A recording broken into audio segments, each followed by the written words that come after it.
India's untold की इस श्रृंखला में आज हम बात करेंगे एक और महापराक्रमी योद्धा राजा पुरुषोत्तम यानी पोरस की। भारत के इतिहास की घटनाओं के पन्नों में राजा पोरस के बारे में ज्यादा जानकारी तो मौजूद नहीं है, फिर भी कुछ इतिहासकारों के प्रमाणों के अनुसार पोरस का नाता पौरव वंश से था और वो इस वंश के वंशज थे। भारत के इस महान राजा ने 340 ईसा पूर्व से लेकर 315 ईसा पूर्व तक पंजाब में झेलम और चेनाब नदियों तक अपनी हुकूमत चलाई थी। राजा पोरस के पिता राजा बमनी थे और माता का नाम अनसुईया था। इतिहास को निष्पक्ष लिखने वाले एक लेखक प्लूटार्क ने लिखा है, सिकंदर सम्राट पुरु की 20,000 की सेना के सामने तो ठहर ही नहीं पाया। आगे विश्व की महानतम राजधानी मगध के महान सम्राट धनानंद की 3,50,000 की सेना उसका स्वागत करने के लिए भी तैयार थी, जिसमें 80,000 घुड़सवार, 80,000 युद्धक रथ तथा 70,000 विध्वंसक हाथी सेना थी। उसके क्रूर सैनिक दुश्मन के सैनिकों को मुर्गी तीतर जैसे काट देते थे।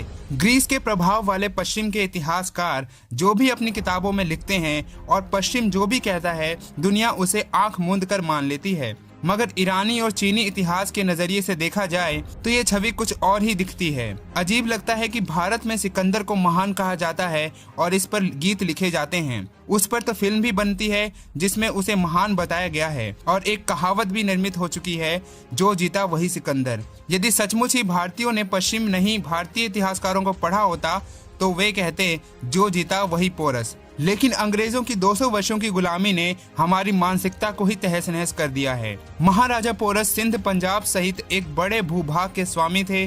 पोरस का साम्राज्य झेलम और चिनाब नदी के बीच में स्थित था। पोरस के संबंध में मुद्रा राक्षस में उल्लेख मिलता है। पोरस अपनी बहादुरी के लिए विख्यात थे। सम्राट पोरस इतिहास में इसलिए प्रसिद्ध थे क्योंकि उन्होंने विश्व विजय पर निकले सिकंदर को युद्ध में घुटने टेकने के लिए मजबूर कर दिया था। इतिहासकार मानते हैं कि पुरु को अपनी वीरता और हस्ती सेना पर विश्वास था, लेकिन उसने अलेक्जेंडर को झेलम नदी पार करने से नहीं रोका और यही इसकी भूल थी। लेकिन इतिहासकार ये नहीं जानते कि झेलम नदी के इस पार आने के बाद अलेक्जेंडर बुरी तरीके से फंस गया था, क्योंकि नदी पार करने के बाद नदी में बाढ़ आ गई थी। सिकंदर अपने पिता की मृत्यु के पश्चात अपने सौतेले व चचेरे भाइयों का कत्ल करने के बाद मैसेडोनिया के सिंहासन पर बैठा था। अपनी महत्वाकांक्षा के कारण वह विश्व विजय को निकला था। यूनान की मकदूनिया का राजा सिकंदर कभी भी महान नहीं रहा है। यूनानी योद्धा सिकंदर एक क्रूर, अत्याचारी और शराब पीने वाला व्यक्ति था। इतिहासकारों के अनुसार सिकंदर ने कभी भी उदारता नहीं दिखाई। उसने अपने अनेक सहयोगियों को ही छोटी सी भूल से रुष्ट होकर तड़पा तड़पा कर मार डाला था। इसमें उसका एक योद्धा बसूस, अपनी धाय का भाई क्लिटोस और परमिनियन आदि का नाम भी उल्लेखित है। ऐसा क्रूर सिकंदर अपने क्या महान सम्राट पोरस के प्रति उदार हो सकता था? यदि पोरस हार जाते तो क्या वे जिंदा बचते और क्या उनका साम्राज्य यूनानियों का साम्राज्य नहीं हो जाता? इतिहास में ये लिखा गया है कि सिकंदर ने पोरस को हरा दिया था। यदि ऐसा होता तो सिकंदर मगध तक पहुंच जाता और इतिहास कुछ और ही होता। लेकिन इतिहास लिखने वाले यूनानियों ने सिकंदर की हार को पोरस की हार में बदल दिया। जब सिकंदर ईरान से आगे बढ़ा तो उसका सामना भारतीय सीमा पर बसे छोटे छोटे राज्यों से हुआ। भारत की सीमा में पहुंचते ही पहाड़ी सीमाओं पर भारत के अपेक्षाकृत छोटे राज्यों अश्वायन एवं अश्वकायन की वीर सेनाओं ने पेशावर में सिकंदर की सेनाओं को भयानक टक्कर दी थी। मस्सागा यानी मत्स्य राज में तो महिलाएं तक उसके सामने खड़ी हो गई थी, पर धूर्त और धोखे से वार करने वाले यूनानियों ने मत्स्य राज के सामने संधि का नाटक करके उन पर रात में हमला किया और उस राज्य की राजमाता बच्चों सहित पूरे राज्य को उसने तलवार से काट डाला। यही हाल उसने अन्य छोटे राज्यों में भी किया। मित्रता संधि के आड़ में अचानक आक्रमण कर कई राजाओं को बंधक बनाया। भोले भाले भारतीय राजा उसकी चाल में फंस जाते थे। अंत में उसने गंधार तक्षशिला पर हमला किया। जब सिकंदर हिंदुस्तान आया और झेलम के समीप पोरस के साथ उसका संघर्ष हुआ, तब पोरस को खुखरायनों का भरपूर समर्थन मिला था। इस तरह पोरस, जो स्वयं सभरवाल उपजाति का था और खुखरयान जाति समूह का एक हिस्सा था, उनका शक्तिशाली नेता बन गया। राजा पुरु के शत्रु लालची आंबी की सेना लेकर सिकंदर ने झेलम पार की। राजा पुरु, जिसको स्वयं यवनी 7 फुट से ऊपर का बताते हैं, अपनी शक्तिशाली गज सेना के साथ यवनी सेना पर टूट पड़े। पोरस की हस्ती सेना ने यूनानियों का जिस भयंकर रूप से संहार किया था, उससे सिकंदर और उसके सैनिक आतंकित हो उठे थे। भारतीयों के पास विदेशियों को मार भगाने की हर नागरिक के हट शक्तिशाली गज सेना के अलावा कुछ अनदेखे हथियार भी थे, जैसे 7 फुटा भाला जिससे एक ही सैनिक कई कई शत्रु सैनिकों और घोड़े सहित घुड़सवार सैनिकों को भी मार सकते थे।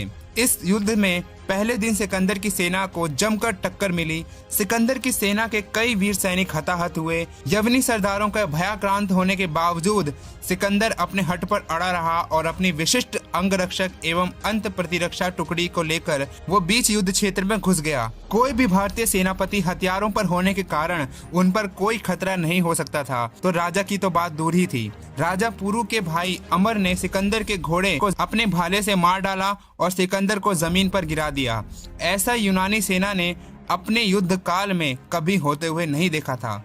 सिकंदर जमीन पर गिरा तो सामने राजा पुरु तलवार लिए सामने खड़ा था। सिकंदर बस पल भर का मेहमान था कि तभी राजा पुरु ठटक गए। यह डर नहीं था, बल्कि एक आर्य राजा का क्षत्रिय धर्म था कि किसी निहत्थे राजा को यूं नहीं मारा जाए। यह सहिष्णुता पोरस के लिए भारी पड़ गई।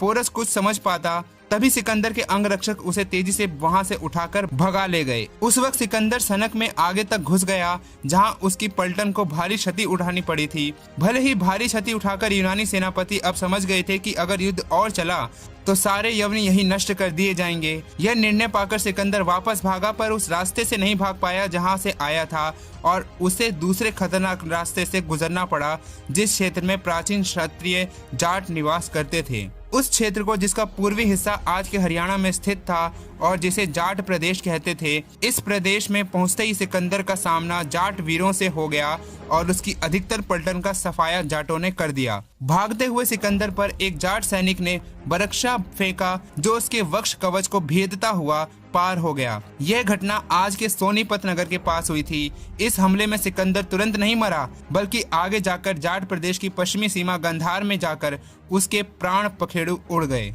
हालांकि यवनी इतिहासकारों की माने तो उन्होंने सिकंदर की मौत को बीमारी का कारण बताया था। वहीं भारत के कई इतिहासकारों का भी मानना है कि इस युद्ध में पोरस की विजय हुई थी।